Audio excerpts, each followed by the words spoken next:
Ini pengertian umum, belum masuk ke Althusser. Ideologi itu kan ide dari akar kata idea plus kata-kata logos.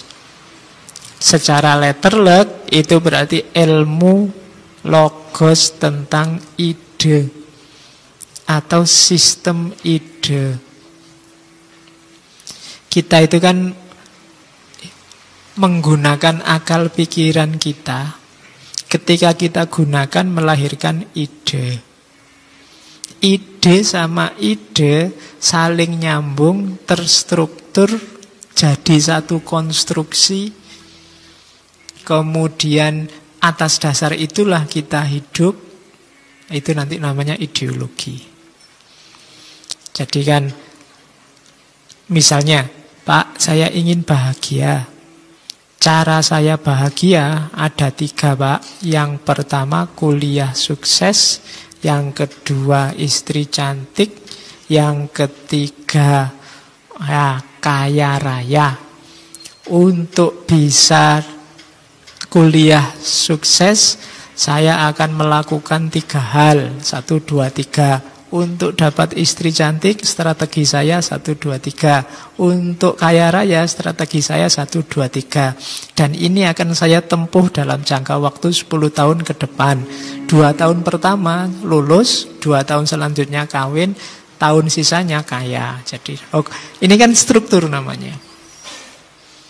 Jadi kamu punya visi, punya misi, terus strategi mewujudkannya seperti apa.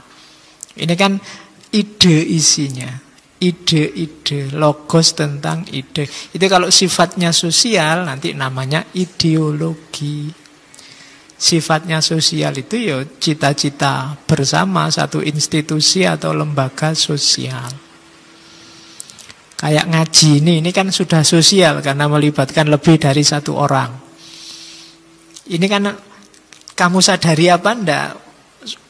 Ada proses strukturnya sudah. Siapa, ada di mana, relasinya apa, untuk mencapai tujuan apa. Dan ini terus kita ikuti tiap hari, diulang-ulang proses ini begitu demi tujuan itu. Ini sudah jadi ideologi. Ya meskipun kamu tidak harus nulis buku judulnya ideologi ngaji filsafat gitu. Tapi strukturnya sudah struktur ideologis. Apalagi kalau kemudian kita patenkan harus begini. Nah itu sudah jadi ideologi. Ya ideologi nanti ada yang tertutup, ada yang terbuka. Kalau definisi bukunya itu kumpulan gagasan, ide, keyakinan, kepercayaan yang komprehensif, sistematis, yang berhubungan dengan tingkah laku sekelompok manusia tertentu di level-level tertentu kehidupannya. Itu namanya ideologi. Ya kalau dibaca per kalimat utuh begitu ya mungkin agak rumit, tapi maksudnya itu tadi. Itulah yang disebut ilmu tentang idea. Kalau diruntut secara epistemologis, prosesnya itu proses berpikir. Kita berpikir itu kan diawali dari tidak tahu atau ragu-ragu. Modalnya 2, akalnya jalan, panca inderanya jalan, apa-apanya sehat. Diawali dari tidak tahu terus jadi tahu. Tahu itu apa sih? Nah, ini nanti masuk Immanuel Kant. Tahu itu pertemuan antara experience dan reason. Akalnya jalan, kemudian panca inderanya mengalami sesuatu. Melihat, mendengar, meraba, dan seterusnya. Dari tidak tahu, sekarang jadi tahu. Cuma tahu ini melibatkan 2 variabel. Reason sama experience. Akal sama pengalaman. Reason saja, tidak akan lahir apa-apa. Kalau reason saja, lahirnya a priori,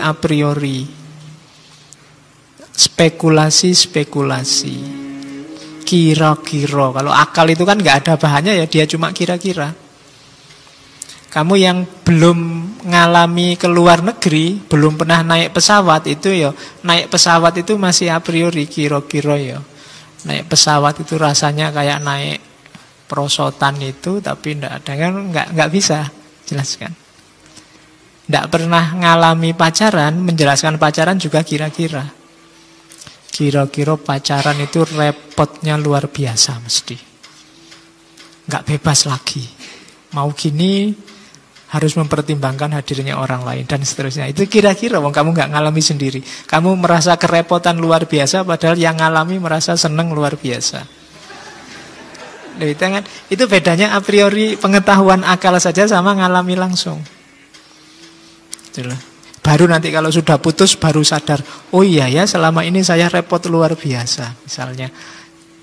Tapi dia sudah punya pengalaman tentang itu. Itu experienced and reason. Dari tidak tahu, sekarang jadi tahu. Jadi knowledge namanya. Oke, terus ya selain knowledge, di situ saya kasih strip hijau. Itu kadang-kalanya bukan pengetahuan yang lahir, tapi kepercayaan. Belief. Belief itu ya experience sama akalnya jalan, tapi tidak nemu kesimpulan pasti. Akhirnya masuknya ke level kepercayaan. Tapi aku percaya kok, karena dikasih tahu orang, karena pengalaman kemarin begitu, sekarang pasti juga begitu. Itu namanya kepercayaan. Selain knowledge ada kepercayaan. Nah, knowledge, pengetahuan yang itu persilangan antara realitas, pengalaman dengan akal, kalau dikelola, diolah, dirumuskan, disistemasi, dimetodisasi, diuniversalisasi, nanti lahir ilmu.